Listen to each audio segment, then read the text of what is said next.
নেক আমলের ওসিলা দিয়ে দোয়া করতে হয়। যে হাদিস, যদি আপনি জেনা থেকে বেঁচে থাকতে পারেন, আল্লাহ পাক আপনাকে সাক্ষাৎ মৃত্যুর হাত থেকেও বাঁচাতে পারেন। এটা আমি এমনি এমনি বলি নাই, আমি দলিল দিচ্ছি।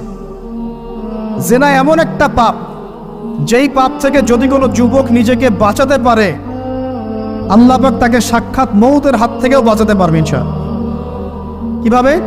3 বন্ধু যাচ্ছে রাস্তা দিয়ে, হঠাৎ করে ঝড়, বন্ধু 3 জন ঢুকে গেল গুহার মধ্যে। কিসের মধ্যে? গুহায়, যে পাহাড়ি এলাকায় আপনারা থাকেন যারা, গুহার মধ্যে। হঠাৎ করে পাহাড়ের পাথর দিয়ে গুহার মুখটা বন্ধ হয়ে গেল। এখন খোলার কোনো অপশন নাই। সবাই বলছে এখন 3 জন, এখন তো আমরা বের হতে পারবো না। সবাই সবার নেক আমলের ওসিলা দিয়ে আল্লাহর কাছে দোয়া করো। কিসের ওসিলা দিয়ে? নেক আমলের ওসিলা দিয়ে দোয়া করতে হয়। যে হাদিস, এই ছেলে বলছে, যুবক ছেলে, আল্লাহ আমার একজন চাচাতো বোন ছিল। কে ছিল? এই যে বয়ফ্রেন্ড গার্লফ্রেন্ড, খালাতো বোন, চাচাতো বোন। এখন তো বিচ্ছিরি অবস্থা। এখন এমন একটা অবস্থা, পশ্চিমা সভ্যতার রিপোর্টগুলো পড়ে দেখি, ভাইও বোনের সাথে জেনা করে না। ওদের ওখানে নিজের আপন পিতার দ্বারাও মেয়ে সেক্সুয়াল হ্যারাসমেন্টের শিকার হয়। ওরা আমাদেরকে শেখায় এখন ভালো কোনটা মন্দ কোন।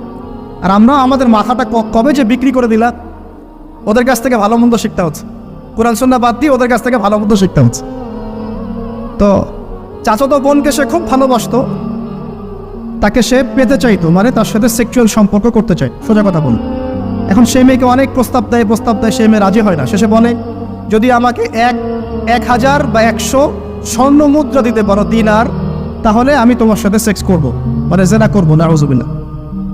তো সেই ছেলে অনেক কষ্ট করে এই টাকাগুলো বা এই দিনারগুলো অর্জন করে, কামাই করে, দিন রাত পরিশ্রম করে, ঠিক আপনারা যেমন করছে না। তো এরপর সে তার স্বর্ণ মুদ্রা দেয়, দিয়ে বলে যে এখন আমাকে আমার কাজ করতে দাও। তখন সেই মেয়ে রাজি হয়। ঠিক যে মুহূর্তে তারা সেক্সুয়াল সম্পর্কটা করবে, ঠিক ওই মুহূর্তেই এই মেয়ে বলে ওঠে, হে আল্লাহর বান্দা, আল্লাহকে ভয় করো। আমি সারা জীবন আমার সতীত্বকে ধরে রেখেছি, কাউকে দেইনি। আমি কারোর সাথে এরকম অন্যায় করি নাই। আমি খারাপ মেয়ে নই। তুমি আমার ইজ্জতটা নষ্ট করো না। কে বলছে কথা? মেয়ে। ওই অবস্থা থেকে কি একটা ছেলের উঠে আসা সম্ভব?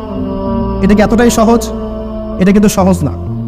সত্যি কথা বলতে এই বিষয়টা কিন্তু এতটাও সহজ না। যারা অবিবাহিত তারা হয়তো বুঝতে পারবে না, বিবাহিতরা বুঝতে পারছে। তো ওই অবস্থা থেকে সেই টাকাগুলো না নিয়ে সেই স্বর্ণমুদ্রা মেয়েকে দিয়ে ওখান থেকে সেই ছেলে উঠে আসে আল্লাহর ভয়ে। সে এখন গুহার মধ্যে আটকা পড়েছে, আল্লাহকে বলছে, আল্লাহ, ওই দিন ওই কাজ যদি তোমার সন্তুষ্টির জন্য করে থাকি, আজকে আমাকে মৃত্যুর হাত থেকে বাঁচাও। সমস্ত পাথর তপ করে সরে গেল গুহার মধ্যে থেকে। এটা কিন্তু কোনো গাল গল্প নাই, এটা বনু ইসরাইলের ঘটনা, সত্য ঘটনা। এই হাদিস থেকে আমি আপনাকে দলিল দিচ্ছি যে যদি জেনার মতো পাপ থেকে আমি সরে আসতে পারি, সাক্ষাৎ মৌত থেকে আল্লাহ বাঁচাতে পারে। প্রিয় ভাই, সেই যুবক আরশের ছায়া ছায়া পাবে যে তার যৌবনকালটাকে আল্লাহর পথে কাটিয়েছে, এবং যাকে কোনো সুন্দরী মেয়ে জেনার জন্য আহ্বান করে, সে বলে আমি আল্লাহকে ভয় করে। আমরা তওবা করি, আমরা কোনো প্রকার জেনার পাবে যাব না ইনশাআল্লাহ। যদি হারাম কোনো সম্পর্ক থেকে থাকে, আজকেই এই নাম্বার ডিলিট করে ফেলতে হবে। আল্লাহ পাক তৌফিক দান করুন।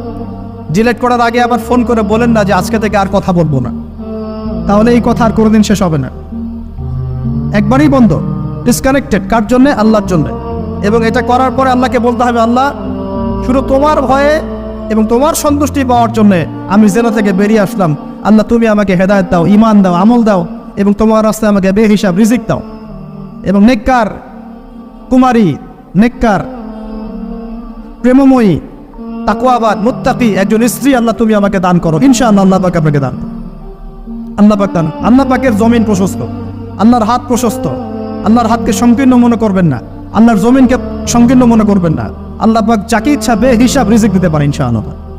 আল্লাহ পাক আমাদের সবাইকে বেহিসাব রিজিক দান করুন বলি আমিন।